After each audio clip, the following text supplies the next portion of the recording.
আল্লাহ তখন নবীরে জানায়া দেয়, নবী গো, মক্কাতে 13টা বছর আপনি নির্যাতন সহ্য করছেন আমি আল্লাহর হুকুমে। কার হুকুমে? মক্কায় 13 বছর নির্যাতন সহ্য করছেন আমি আল্লাহর হুকুমে। 40 বছর নীরব থাকছেন, সেটাও আমি আল্লাহর হুকুমে। মদিনায় আসছেন, এটাও আমি আল্লাহর হুকুমে। এরপর আবু জাহেল মক্কা থেকে 1000 অস্ত্র লইয়া আপনার উপরে মদিনায় আইসা যুদ্ধ করতে চায় গো নবী। আমি আল্লাহ তো দেখি তারা গায়ে পাড়া দিয়া ঝগড়া করতে চায়, আমি আল্লাহ দেখি তারা গায়ে পাড়া দিয়া ঝগড়া করতে চায় গো। তবে আমি আজকে আপনাকে অর্ডার দিলাম, মক্কায় 13 বছর মায়ের খাইছেন, আমি আপনাকে অর্ডার দেই নাই। আজকে আমি আপনাকে অর্ডার দিলাম, মক্কা থেকে যারা আসবে আপনার সঙ্গে যুদ্ধ করার জন্য, আপনি বসে থাকবেন না, আপনার যা আছে তা লইয়া মাঠে নামেন, আমি আল্লাহ আপনাকে সাহায্য করব। একটা জবান বন্ধ রাখবেন না, আল্লাহু আকবার। আরো জোরে বলেন আল্লাহু আকবার। ঈমানের আওয়াজ দিয়ে বলেন আল্লাহু আকবার। আল্লাহ বলেন, হাবিব আমি আপনাকে ওয়াদা দিলাম মক্কা নগরীতে 13 বছর মায়ের খাইছেন, আমি আপনাকে একবারও প্রতিবাদের কথা বলি নাই, ধৈর্য ধারণ করার কথা বলছি। আজকে আমি আল্লাহ আপনাকে ঘোষণা দিলাম, আপনার যা আছে তা লইয়া মাঠে নামেন, আমি আল্লাহ আপনাকে সাহায্য করব। সুবহান আল্লাহ যখন কইছে সাহায্য করো, নবীজি আনন্দের ছুটে বলেন, মালিক আমাকে কতজন বাহিনী দিবা বলো না, কতজন বাহিনী আমার কাছে পাঠাইবা? আল্লাহ কয় 1000 মালাইকা পাঠাবো। নবী কয় না, 1000 হবে না, 2000 পাঠাবো না, 2000 হবে না, 3000 পাঠাবো। নবী কয় না। আল্লাহ কয়, নবী গো 5000 মালাইকা জমিনে পাঠাবো। জোরে কোন সুবহান। ইসলামের প্রথম যুদ্ধ শুরু হয় বদরের যুদ্ধ। বদরের যুদ্ধের মধ্যে 5000 মালাইকা ফেরেশতা পাঠাইলো আল্লাহ মুসলমানকে সাহায্য করার জন্য। মুসলমানরা ইমানি জজবা লইয়া, অস্ত্রের বলে নয়, ইমানের বলে তারা মাঠে নামছে, যা কিছু আছে তা লইয়া। আর বদরের যুদ্ধের সেনাপতি ছিল বেঈমানদের পক্ষ থেকে আবু জাহেল। আবু জাহিল্লা বড় বড় লিডার গুলা সেদিন যুদ্ধের ময়দানে আসছে, বড় অহংকার লইয়া আসছে। 300 জনকে 3 মিনিটে সব শেষ করে দিব। কি পরিমাণ অহংকার নিয়ে অস্ত্র সহ তারা মদিনায় আসছে রাসূলকে মারার জন্য। দুনিয়ার থেকে ইসলামটাকে মিঠাইয়া দিবে, দুনিয়ার থেকে আল্লাহ নাম মুছে দিবে। সেই যুদ্ধের ময়দানে আপনারা জানেন, 2টা ছোট্ট ছোট্ট বাচ্চা, মুআজ আর মুআজ রাদিয়াল্লাহু তাআলা আনহু, ছোট 2 বাচ্চা 11 বছরের, নবীর কাছে এসে বলে, নবী গো আমরাও যুদ্ধের ময়দানে যেতে চাই। নবীজি কয় না, যুদ্ধের বয়স হয় না। 2টা বাচ্চা প্রতিযোগিতা দিয়া নবীর সামনে দাঁড়াইয়া বলেন, আমাদেরকে যুদ্ধের ময়দানে লইয়া যান। শেষে 2 ভাইকে যুদ্ধের ময়দানে নিল। যুদ্ধে নামার আগে নবীজির মনের মধ্যে একটা আফসোস ছিল, আবু জাহেলের মাথাটা যদি আমার কাছে কেউ এনে দিতে পারত। কারণ এই আবু জাহেলের জন্য রাসূল 13টা বছর মাইর খাইছে, কত সাহাবী শাহাদাত বরণ করছে, কত মহিলা শাহাদাত বরণ করছে। ইসলামের 12টা বাজাইছে আবু জাহিল্লা, আবার 1000 বাহিনী লইয়া মদিনায় আসছে।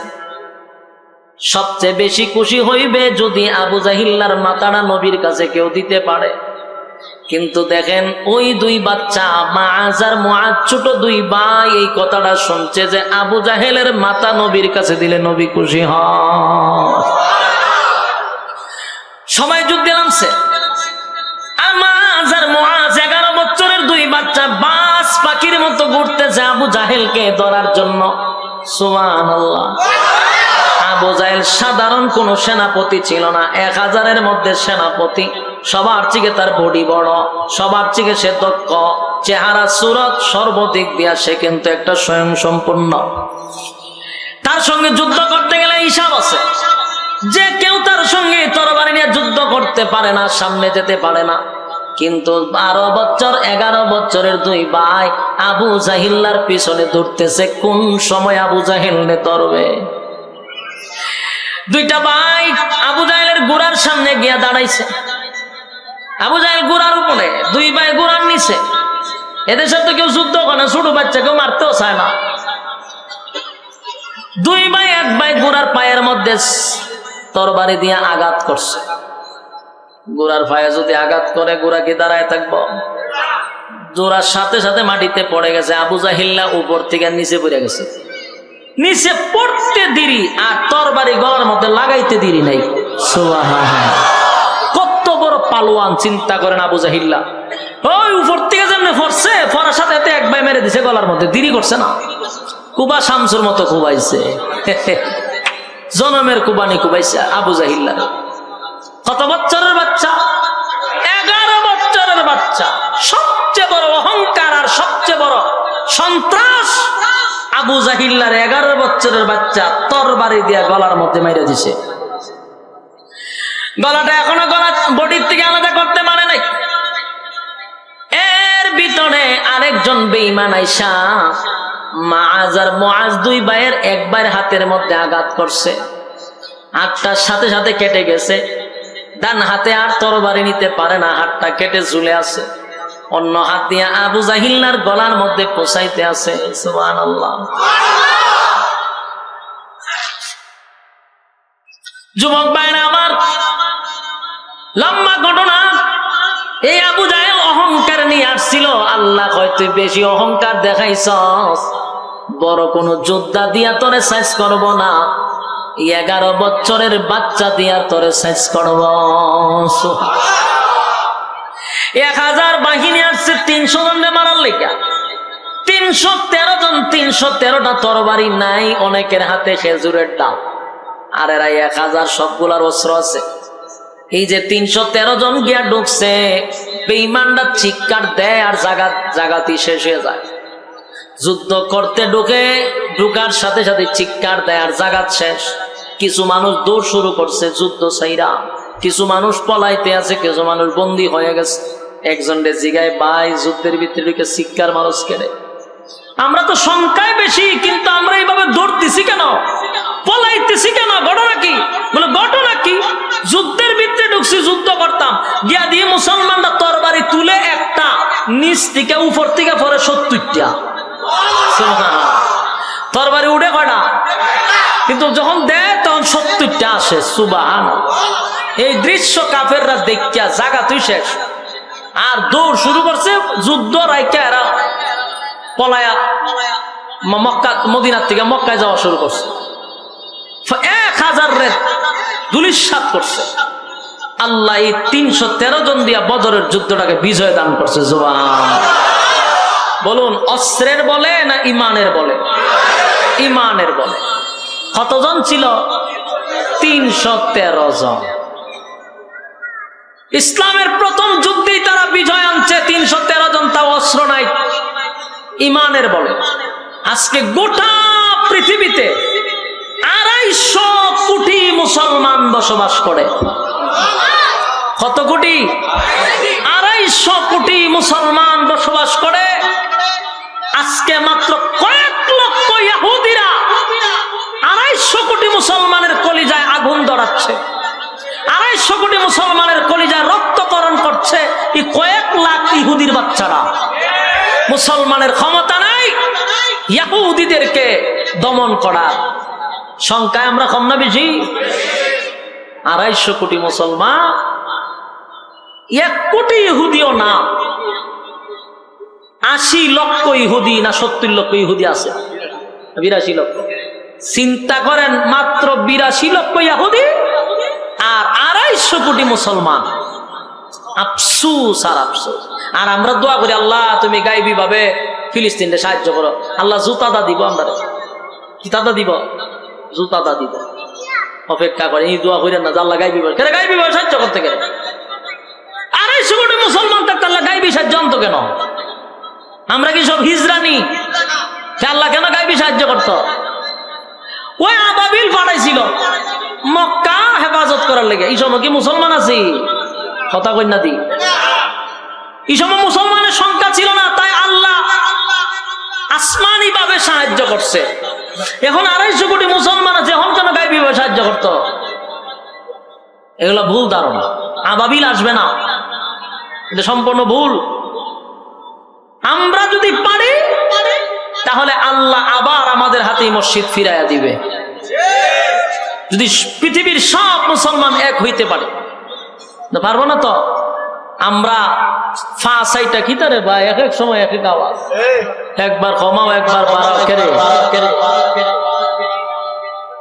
লীলা জোরাইছে, ওই আবার কমে আবার বাড়ে।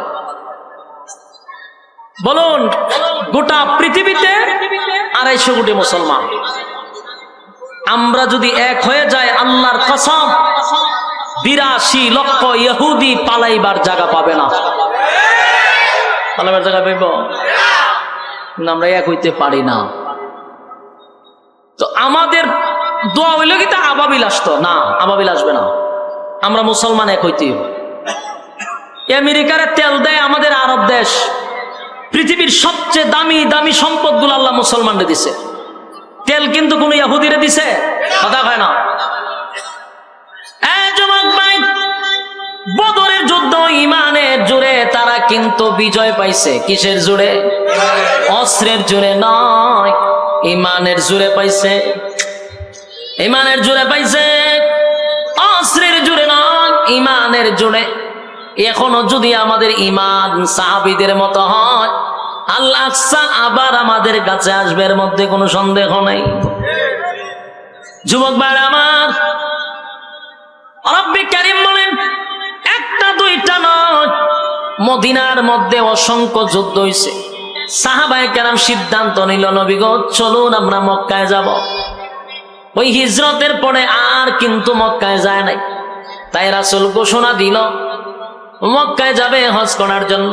মদিনা থেকে একজন দুইজন নয়, 1500 সাহাবায়ে কেরাম লইয়া, 1400 সাহাবায়ে কেরাম লইয়া, বড়ি বেকা গুরু, তারপর হইলো ছাগল, বেড়া, বকরি সব লইয়া গেছে মক্কায় জবাই করব, কুরবানি দিব। হজ করার জন্য ইহরামের কাপড় পরিধান করছে।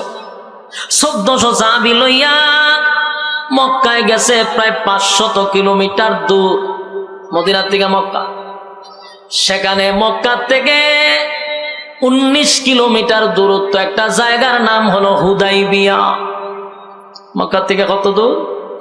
19 কিলোমিটার দূরে হুদাইবিয়া নামক জায়গার মধ্যে রাসূল যখন আসলো, এখানে রাসূল তাবু টাঙাইছে, সাহাবীদেরকে লইয়া এখানে রেস্ট নিবে।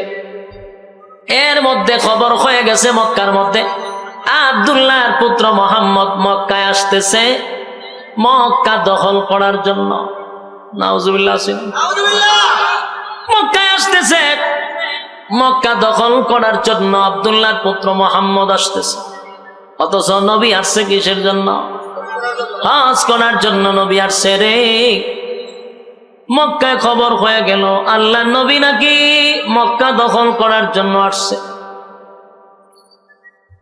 মক্কার তখন যারা পরিচালনা করতো আবু সুফিয়ানের নেতৃত্বে কিছু লোক আইসা নবীরে ব্যারিকেড দিছে। আব্দুল্লাহর পুত্র মুহাম্মদ, তোমারে আমরা মক্কায় ঢুকতে দিব না। তুমি আসছো মদিনার থেকে মক্কায়, আমরা তোমারে মক্কায় ঢুকতে দিব না। রাসূল 3 দিন পর্যন্ত হুদাইবিয়া নামক জায়গার মধ্যে বসা, নবীরে মক্কায় ঢুকতে দেয় না। নবীর পক্ষ থেকে হযরত উসমানকে পাঠাইল দূত হিসাবে, তুমি গিয়া তাদেরকে বিষয়টা বুঝায় কো, আমরা যুদ্ধ করার লেগে আসি নাই, আমরা আসছি হজ করার লেগে, মারামারি করতেছি না। এরা উসমান রাদিয়াল্লাহু তাআলা আনহুর কথা শুনবে তো দূরের কথা, ওনারে বন্দী করে রেখে দিছে। চিন্তা করছেন কত বড় খারাপ, বন্দী করে রেখে দিছে। এই খবর রাসূলের কাছে আসছে যে আপনার উসমানকে তারা হত্যা করছে। বলুন, হত্যা করছে না বন্দী করছে? রাসূলের কাছে খবর আসছে কি হত্যা করছে। যেই রাসূলের কাছে বলছে যে আপনার উসমানকে হত্যা করছে, রাসূলের চোখের রং পরিবর্তন হয়েছে, রাসূলের শরীরের চেহারার রং পরিবর্তন হয়ে গেছে, বসার থেকে লাফ দিয়ে দাঁড়ায় গেছে। দাঁড়ায় সাহাবায়ে কেরামদের উদ্দেশ্যে রাসূল ভাষণ দিলেন, হা জুমরা, পরের বিষয়, আমার উসমানকে যদি তারা হত্যা করে থাকে তাহলে আর মদিনায় যাব না যতক্ষণ না পর্যন্ত উসমানের রক্তের প্রতিশোধ না নিছি।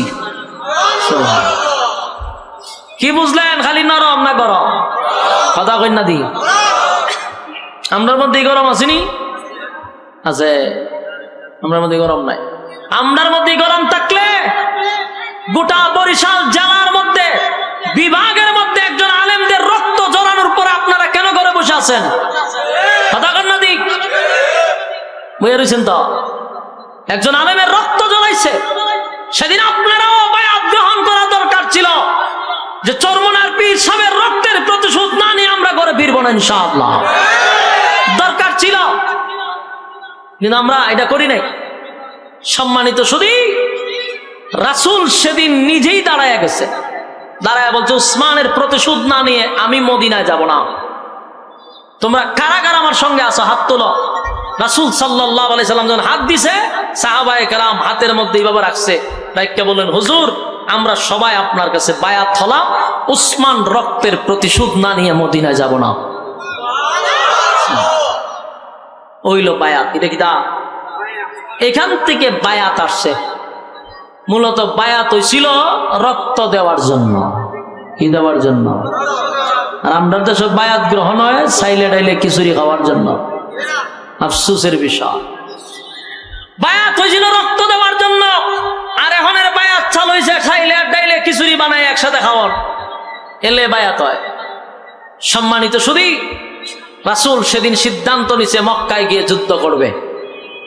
কিছুক্ষণ পরে এই যে বায়াত হয়েছে ঘটনা আবার মক্কায় গিয়ে ফুটছে গেছে, গোয়েন্দা লয়ে গেছে। গোয়েন্দা গিয়ে আবু সুফিয়ান কয়ে, রে দরবার তো লাগছে, বেজাল তো লাগছে। বলে কি? বলে উফাই থাকবে না। আব্দুল্লাহর পুত্র মুহাম্মদ নিজেই তরবারি হাতে নিয়ে সাহাবায়ে কেরামদেরকে নিয়ে ওয়াদাবদ্ধ হয়েছে, মক্কায় আক্রমণ করবে, উসমানের রক্তের প্রতিশোধ নিবে। মক্কার মধ্যে তো আলোড়ন শুরু হয়ে গেছে, কারণ এরাও কিন্তু ভয় পাইতেছে। আর 6টা বছর যুদ্ধ করছে, একটা তো ফিডা না খাই আইছে না। কথা হয় না? সমানে সাইজ করছে। মক্কার থেকে যারা গেছে একটারও ফিরত দিছে না, খালি গিরায় গাড়ায় কুবাইছে। এখন যে আবার যদি মক্কা ঘেরাও পড়ে, তাহলে এদের সাথে যুদ্ধ করে আমরা পারবো না, মক্কা তাদের হাতে নিয়ে যাবে। ওই খুব ভয় পাইছে। আয়া তাড়াতাড়ি উসমান রাদিয়াল্লাহু তাআলা আনহুকে তাড়াতাড়ি ছেড়ে দিছে, তাড়াতাড়ি ছেড়ে দিছে। উসমান রাদিয়াল্লাহু তাআলা আনহু যখন চলে গেলেন হুদাইবিয়ায়, রাসূলের সামনে গিয়ে দাঁড়াইছে, রাসূল দেখে উসমান তো আইসা বসছে। উসমান যেহেতু আসছে, আমরা তো যুদ্ধ করতে আসি নাই, আসছি কিসের জন্য? হজ উমরা করার জন্য। আমরা ভেবেছিলাম উসমানকে হত্যা করছে। উসমান যেহেতু জীবিত আছে, সেখানে আর আমাদের যুদ্ধ করার কোনো দরকার। রাসূল শান্ত হয়ে গেছে। কিন্তু মক্কার মানুষ রাসূলকে মক্কায় ঢুকতে দেয় না। কিছুক্ষণ পরে আপনার আসছে, মক্কার যত বড় বড় লিডার ছিল সবগুলা রাসূলের সামনে আসছে। আয়েশা বলতেছে, আপনি কেন আসছেন? আল্লাহর রাসূল তাদেরকে সুন্দরভাবে একটা বক্তব্য দিয়ে বুঝাইছে। বলে, শোনো, 13টা বছর এক সাডি আমরা মারছ, রক্তাক্ত করছ, বিটা বাড়ি ছাড়াইছ, প্রতিশোধ নেওয়ার জন্য মদিনার থেকে মক্কায় আসি নাই। প্রতিশোধ নেওয়ার জন্য মক্কার থেকে মদিনায় আসি নাই। আমরা আসছি হজ উমরা করার জন্য। এখন মক্কার মানুষ কইটা যদি হয় কথা, তাহলে আমাদের কিছু চুক্তি আছে, আপনাকে বিনা চুক্তিতে আমরা মক্কায় ঢুকতে দিব না, কারণ আপনি আমাদের অনেক লোকরে মারছেন। এখন আপনারা যে আমরা ঢুকতে দিব, এটা আমাদের বিশ্বাস হচ্ছে না। সুতরাং চুক্তিতে আসুন, সন্ধিতে আসুন। ওই হুদাইবিয়ার সন্ধি হয়। ইতিহাস যারা পড়ছেন সন্ধি শুনছেন তো? এই হুদাইবিয়ার সন্ধি এখানে দাঁড়ায় হয়। বলে সন্ধি কি? বলে আমাদের কিছু শর্ত আছে। শর্ত হলো 10 বছরের ভিতরে আপনাদের আর আমাদের মধ্যে কোনো যুদ্ধ হবে না। ওই যুদ্ধ বন্ধ করে দিছে। মক্কার মানুষ বলছে যুদ্ধ হইতো না। রাসূল কাচ্চা মাইনা নিলাম, যুদ্ধ করতাম না। 2 নাম্বার হলো এই বছর আপনারা হজ উমরা করতে পারবেন না। চিন্তা করেন কত বড় খারাপ। এই বছর হজ উমরা করতে পারবেন না। তোমরা তো 10 বছর যুদ্ধ করতাম না, মাইনে নিছি, উমরা করতে দিবা না, কেন দিতাম না। আগামী বছর আইবেন, আইয়া এই বছর একটা খাজা করে যাবেন। দেন মানেননি, নাহলে বাদ দেন। রাসূল কয় আচ্ছা আমি মানলাম। সাহাবায়ে কেরাম ছিল 1400, এর মধ্যে উমরও আছে। মেজাজ উমরের এমন গরম হয়েছে, তরবারি বাইর করে আর ভিতরে ঢোকায়, বাইর করে আর ভিতরে ঢোকায়। রাসূল দেখছে লক্ষণ ভালো না, উমরে কুন্ডারে গর্দান ফালাইয়া দেয়। উমরের আগে ছুড়ে আর সহ্য করতে পারতেছে না। সাহাবায়ে কেরামরা হুজুর এই বছর আমাদেরকে হজ করতে দিতেছে না, উমরা করতে দিতেছে না, আর আপনি শর্ত মানতেছেন, এটা কেমনে হয়? রাসূল বলেন আমি যা জানি তোমরা তা জানো না। এরপরে এরা আরো শর্ত দিছে, আমাদের মক্কা থেকে কোনো মানুষ যদি মদিনায় যায়, ইসলাম গ্রহণ করে, আপনারা তারে আমার দেশে আবার ফেরত দিতে বাধ্য থাকবেন। রাসূল কয় মেনে নিলাম। হয় আমার আপনারা মদিনার থেকে যদি আমরা মক্কার ভিতরে কেউ ঢুকায়, আমরা ফেরত দিতাম না। বলুন তো দেখি শর্তটা উভয় পক্ষে রয়েছে না একতরফা হয়ে গেছে? এক চাটিয়া হয়ে গেছে। ওই সর্বনাশ। হেরা ভাই আমরা লোক গেলে ফেরত দিবে না, আপনারা লোক গেলে ফেরত দিতাম না।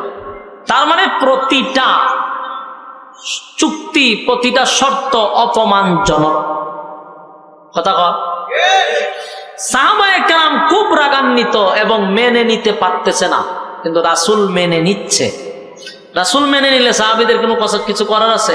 রাসূলকে যে শর্তগুলা দিচ্ছে, বলুন এগুলা কি উভয় পক্ষের না একতরফা? সম্মানজনক না অসম্মানজনক? অসম্মানজনক। এই অসম্মানজনক চুক্তি যখন করা শুরু করছে, অসম্মানজনক চুক্তি যখন করা শুরু করছে, সাহাবায়ে কেরাম খুব রাগান্বিত, এতে খুশি না। রাসূল বড় বেজার। সাহাবায়ে কেরাম খুশি না, রাসূলও কিন্তু বুঝাইতে চাচ্ছেন না, কিন্তু মাইনা নিতেছে, সব মাইনা নিতেছে। এখন সব চুক্তি যখন মানা হয়ে গেছে, এখন এটা কাগজে কলমে লিখতে হবে, স্টাম্প হইতো না, দরখাস্ত হবে, দুজনের স্বাক্ষর হবে, উভয় পক্ষের সাক্ষ্য এখন 51%। কইরা এদের পক্ষ থেকে কেন দস্তখত দিবে, রাসূলের পক্ষ থেকে দস্তখত দিবে, এই চুক্তি সন্ধিনামা হইতেছে। এখন রাসূল সাল্লাল্লাহু আলাইহি সাল্লামকে তারা অপমানজনক শর্তগুলি দিচ্ছে, এবং সব অপমানজনক শর্তগুলি এক চাটিয়া মেনে নিচ্ছে। কিন্তু এখানে সাহাবী কে ছিল? হযরত ওমর। রাগ কম না বেশি? মারাত্মক রাগ। হযরত ওমর রাসূলকে বলতেছেন, হুজুর কি দরকার আছে তাদের সঙ্গে আমাদের চুক্তির? রাসূল খালি হাত দিয়ে থামো, ধৈর্য ধরো। এখন এই চুক্তি লেখার জন্য হযরত আলীরে দিছে দায়িত্ব। আলী রাদিয়াল্লাহু তাআলা আনহু এই কলম লইয়া গেছে, চুক্তি লিখতো, স্বাক্ষর কার কার পক্ষ থেকে, নেতাগুলির নাম লেখছে, লিখা আমাদের পক্ষ থেকে একজনের স্বাক্ষর আর হেদের পক্ষ থেকে স্বাক্ষর। এখন এখানে লেখছে ওই মক্কার সর্দার সবগুলির নাম লেখছে, শেষে লেখলো আমাদের পক্ষ থেকে আব্দুল্লাহর পুত্র মুহাম্মদুর রাসূলুল্লাহ সাল্লাল্লাহু আলাইহি ওয়াসাল্লাম। মক্কার লিডাররা কয় দাঁড়াও, এই কাগজ আমরা মানি না। বলুন শর্ত রাসূল দিছে না হেরাই দিছে?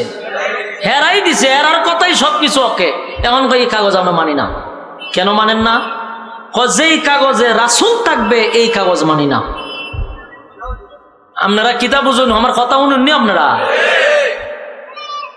যেই কাগজে রাসূল থাকবে এই কাগজ সম্মান না অসম্মান? চরম পর্যায়ের অসম্মান, চরম পর্যায়ের বেজ্জতি। রাসূলকে বসাইয়া 1400 সাহাবায়ে কেরামকে এখানে দাঁড় করাইয়া বলতেছে রাসূল লেখা থাকলে কাগজ মানি না।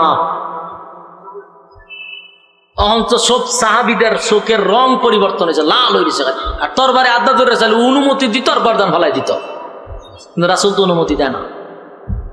হেরার যুক্তি হলো 13 বছর তোমরা মারছি, বিঠা বাড়ি ছাড়াইছি এই রাসূলুল্লাহর কারণে। আমরা তো তার আব্দুল্লাহর পুত্র মোহাম্মদ মানি, রাসূল মানি না। রাসূল যদি মানতাম তো তোমরা আর আমরা একই থাকতাম। মানি না বিদায় মক্কার থেকে মদিনায় গেছ, মানি না বিদায় মক্কায় ঢুকতে দিচ্ছি না। তাহলে এখানে যদি রাসূলই থাকলো, মুখে না মানলো, কাগজে মাইনা নিতাজি কথা বল না দি। কাগজ যদি রাসূল থাকে তাহলে কাগজে কলমে তো মাইনে নেওয়া লাগতেছে। সুতরাং রাসূল থাকলে আমরা এই চুক্তিতে যাব না। আল্লাহর রাসূল তখন বলতেছে, আলী কাগজটা হইল 10 বছরের চুক্তি। 10 বছরের জন্য কি আল্লাহ আমার রাসূল বানাইছে? কথা হয় না। তাহলে কাগজে আমার নাম থাকলে কি আর না থাকলে কি, রাসূলুল্লাহরা কাটটা দাও, চুক্তিটা মাইনা নাও। কিন্তু সব সাহাবী দাঁড়ায় গেছে। দাঁড়ায় উমর কয়, হুজুর আর বরদাস্ত করতে পারতেছি না, তাদের সাথে আমাদের কিসের শর্ত? উমর দাঁড়ে খাড়িয়ে, হুজুর আমার প্রশ্নের জবাব দেন, আপনি কি সত্যি আল্লাহর রাসূল? এটা উমরের কথার সিস্টেম দেয়। রাসূল, আপনি কি সত্যি আল্লাহর রাসূল? রাসূল কয়, হ্যাঁ। আমরা কি সত্যের পক্ষে আছি? কয়, হ্যাঁ। এরা কি বাতিল পক্ষে আছে না? এরা কি সত্যের পক্ষে আছে না বাতিল? কয়, বাতিল। এরা যদি বাতিল হয়, আমরা যদি সত্য হই, আপনার যদি সত্য নবী হন, মাঝখানে আবার কিসের সন্ধি? অনুমতি দেন, একটারও বডির থেকে গর্দান রাখবো না, আমি উমরই একা যথেষ্ট। এদের সাথে কিসের সন্ধি? আল্লাহ রাসূল কয়, থামো থামো। উমর আবার থামছে। এখন হযরত আলীরে কইছে, লেখো। আলী কয়, কলমটা রাসূলের সামনে রেখে দিছে।